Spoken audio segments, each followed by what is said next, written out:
All right, Stephen, now to a breaking story in the last hour. A Pittsburgh man whose gator got loose last month is now facing charges after officers raided his home. Channel 11's Michelle Newell joins us live downtown. And Michelle, you just got your hands on that criminal complaint.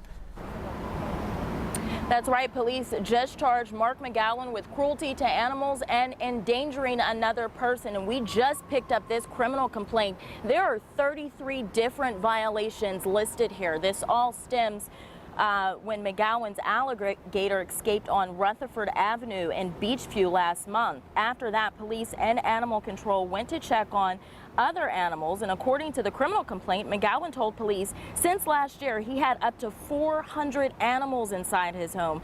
We know police found a number of animals inside his home, mostly reptiles. They say 6 rabbits were blocked into the kitchen, just running loose. A number of alligators were in the home. Police say they even found a python in the home that had inadequate housing. They also found a poisonous toad, 4 cobra snakes, and all kinds of other animals. Now, we did talk to McGowan when his alligator escaped last month. He told us he was cleaning and the gator somehow got out. He also told us he uses all of his exotic animals to educate young people. Now, there are a lot more details in this criminal complaint that we have to read through. We'll give you the latest on that tonight on 11 at 11. Reporting from downtown Pittsburgh, I'm Michelle Newell for Channel 11 News.